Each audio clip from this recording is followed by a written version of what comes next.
9:02 de la mañana en toda la República Argentina, nuestra patria bicontinental y bioceánica. Desde el estudio Emilio Scamaitakuri para el mundo, esta vez un vómito más. Un vómito que venimos, por lo menos que vengo digiriendo hace un tiempo y procesándolo, sobre todo ante algunas opiniones que vemos por distintos medios de comunicación, opiniones de colegas, también afirmaciones, aseveraciones, pero sobre todo silencio. Y me refiero al silencio sobre el genocidio en Palestina. Pero no al silencio de no hablar de lo que pasa en Palestina. Y me refiero al silencio de cómo no hablar de un genocidio.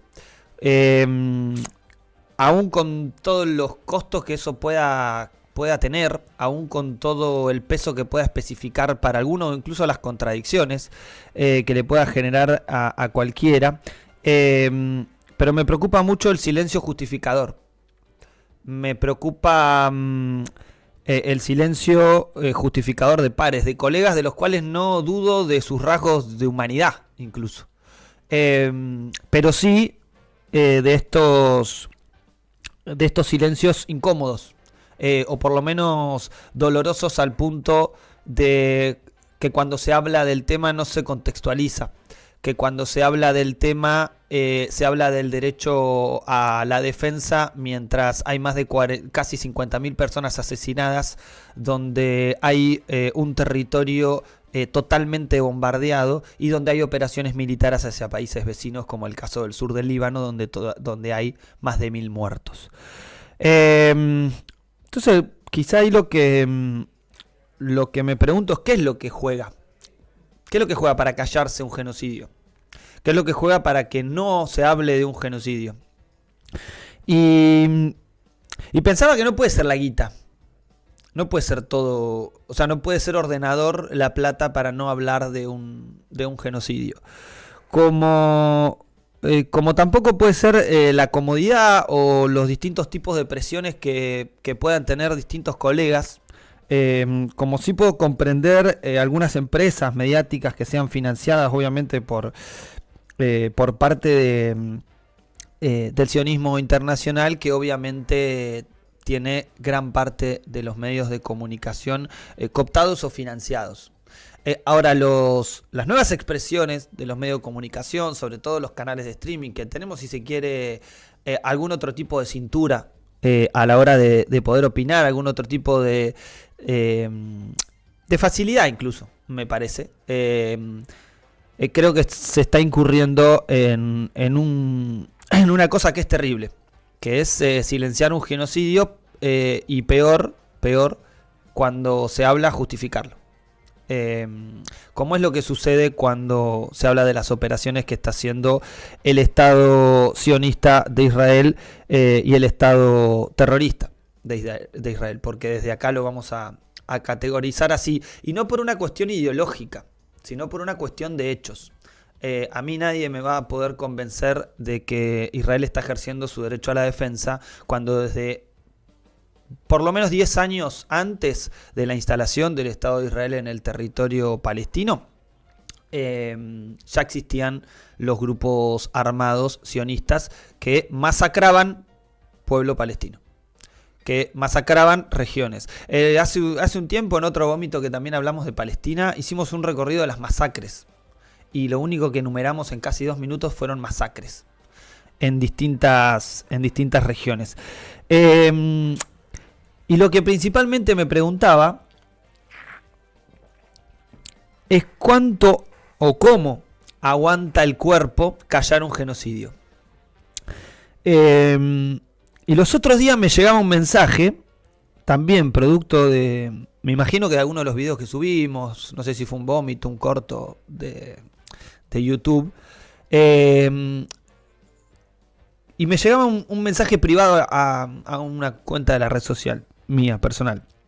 El comunicado es de un usuario que se llama Sahafoura. Su nombre es Mahmoud y es parte de una familia en Gaza. Y me mandaba esto, que ahora va a compartir Luca Enrico. Una colecta, ¿no? Recuerdo que hablamos con un desplazado de Gaza, farmacéutico, que estaba también con una de estas opciones para salir del territorio. Acá un poco relata, ¿no? Bueno, él es un desplazado de Gaza, hoy está en Deir al-Balá, y está planteando esta colecta junto con su familia. Tiene 27 años y tiene una familia integrada por 7 personas, de las cuales 3 son menores de edad. Ahí un poco se grafica, ahí hay 2 bebés, pero particularmente se habla también de niños de 12 y 13 años. Y ahí era donde me surgía esta pregunta, ¿no? ¿Cuánto aguanta tu cuerpo?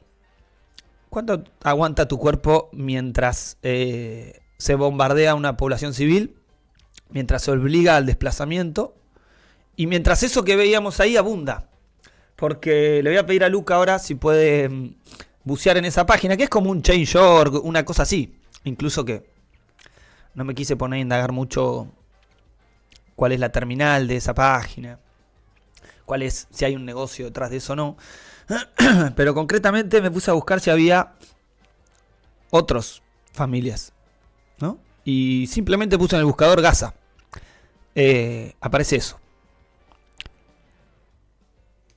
Todas esas son colectas para salir de Gaza o para comprar medicamentos.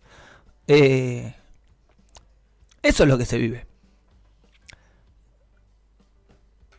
Y sin embargo hay que escuchar que Israel tiene derecho a defenderse, ¿no? Que ese es uno de los principales argumentos.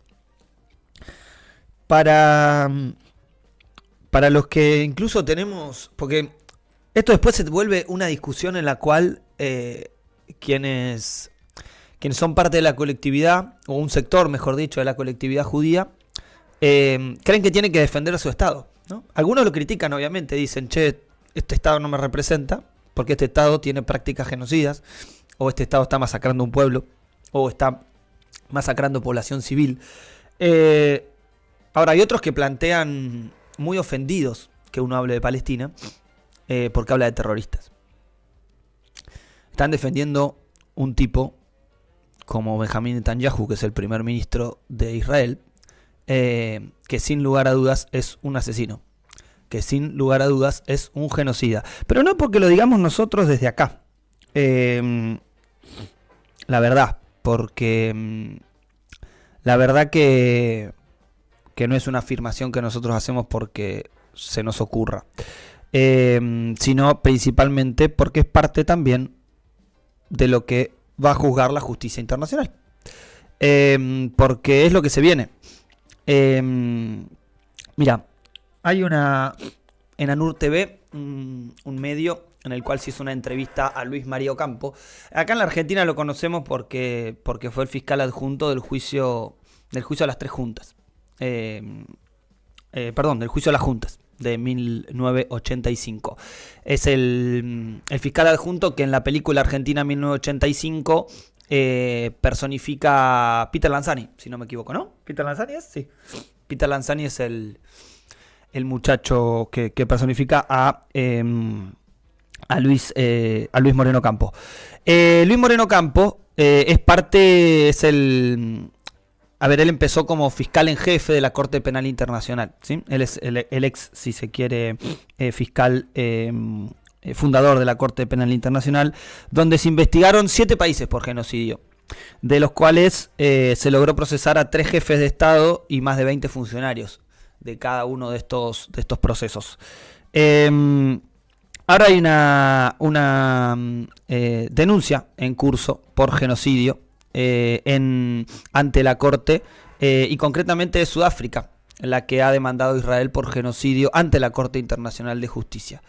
Y quizás la oportunidad para cambiar las cosas, quizás la oportunidad para que la justicia internacional falle, y por lo menos se pueda se pueda avanzar en no solamente hacer pagar por los costos que están ocurriendo, que es una guerra sangrienta, un genocidio, una obligación a abandonar tu tierra para construir un Estado y agrandar las fronteras de un Estado en este territorio.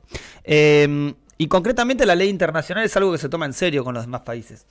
No es como fallos particulares que se pueden dar y demás. Ahora, ¿cuál es el problema? Que hubo un montón de fallos también de esta corte. ¿Y cuál es el principal problema? Que lo que está en crisis es el sistema de normas en el mundo. Cuando Putin en 2013 decía vamos camino a un mundo sin reglas, es esto. Es un mundo en el que lo que está en crisis es que Estados Unidos no cumple. Y se ve no solamente en las votaciones de la ONU, se ve también en estas resoluciones. Entonces, si no se cumplen las reglas mundiales, lo que nos queda es que no nos queda nada. O mejor dicho, lo que nos queda es la propuesta que tiene el complejo militar industrial. Matarnos unos a otros, ¿no? Y no es el camino que intentan recorrer muchos de los pueblos, más allá de que nunca los pueblos son los que ponen la voluntad de pelea de sus contextos. Dirá Luis Moreno Campo, dirá en esta entrevista que se las recomiendo en ANUR TV, que ante un mundo de estas características lo que nos queda es el Fortnite. No sé si algunos saben lo que es, pero es un jueguito de videojuego, es un videojuego en el que te matás una y otra vez con otros. Una y otra vez. Te matás y revivís, te matás y revivís, te matás y revivís. Y todo el tiempo es eso. Matarse uno a otros. Y en el videojuego gana el que mata a todos. Y la verdad que hay bastantes elementos para plantear que lo que está en curso es un genocidio. Y a ver, la Corte esta internacional ha hecho lo máximo que se puede hacer, que es concretamente plantear que este caso en Gaza, particularmente, el sitio contra la población de Gaza, es lo que principalmente se puede juzgar, ya que el bombardeo individual es muy difícil de no solamente conseguir las pruebas, porque además la metodología del genocidio es que no se encuentran los cuerpos, entre otras cosas, ¿no? Que las demoliciones de los edificios hagan difícil identificar qué cantidad de víctimas hubo. Entonces se juntan, esto ya lo hablamos, se juntan pedazos de cuerpos en bolsas, se juntan X cantidad de kilos y en base a eso representa una persona. Eso es lo que se vive en Gaza. Ahora, el asedio ese asedio no tiene excusas. Ese asedio no tiene ni siquiera parámetros dentro hasta del propio desarrollo de la guerra. Porque los que dicen que las guerras no tienen reglas son los que cometen genocidios. Esos son los que dicen que las guerras no tienen reglas, los que cometen genocidios. El genocidio está claro que es plausible y el problema es cómo reaccionan algunos estados. El Tribunal Penal Internacional, por ejemplo, tomó el caso del bloqueo israelí a la entrada de agua y alimentos en Gaza. Ese es un claro caso principalmente de un crimen de guerra, de un crimen de lesa humanidad, y obviamente que también puede ser plausible de genocidio. Solamente ese hecho. No estamos hablando de los bombardeos. Y no hay ninguna excusa con ese asedio a Gaza. Por lo cual, la verdad que volvemos a lo mismo, ¿no? ¿Cuánto aguanta tu cuerpo callado ante un genocidio en curso? ¿Cuánto podés sostener que Israel tiene derecho a defenderse? Porque parte de mi familia es del Líbano. Y yo en esto no estoy planteando que el Líbano, por ser, sobre todo el sur del Líbano, región que hoy está siendo asediada por el Estado de Israel, y no es la primera vez en la historia. Recordemos en la década del 80 ya avanzado, en la década del 60 lo mismo, en el 73 igual. Se apoderaron de los altos del Golán, que acaban de ser reconocidos también como parte de territorio israelí, donde hay un gran recurso de agua. Por lo cual el sionismo es eso, es el extensionismo y es el colonialismo. Entonces los que quieran analizar la resistencia al Estado de Israel como resistencia terrorista, yo les preguntaría si creen que San Martín era terrorista. si creen que los libertadores eran terroristas. Porque lo que está en clave ahí es una lucha descolonizadora. Lo que está pasando en Palestina y en la región es una descolonización contra el Estado de Israel, que es un Estado genocida, es un Estado terrorista. Y no estamos diciendo, con esto no es una afirmación antisemita. Hay un montón de sectores de la comunidad judía que también denuncian a un Estado que dice representarlos, a un Estado que dice ser el Estado de la comunidad. El Estado de un sector de la comunidad, sí, de un sector que ideológicamente es genocida, que cree que hay humanos de primera y humanos de segunda, y que por eso pueden masacrar niños, mujeres y todo lo que está sucediendo en Palestina. Por lo cual, ¿cuánto aguanta tu cuerpo para callar? ¿Cuánto aguanta tu cuerpo para no decir nada ante un genocidio en curso? Palestina vencerá desde el río hasta el mar y seguiremos diciendo que esa tierra es de Palestina, que lo que arrancó en el 47 es la masacre del pueblo palestino y lo que está en curso es un genocidio perpetrado por el Estado de Israel. Le guste a quien le guste y sobre todo denunciando a todos los sionistas uno por uno. Muchachos, muchachas, háganse cargo de que no son judíos, ustedes son sionistas y defienden un genocidio.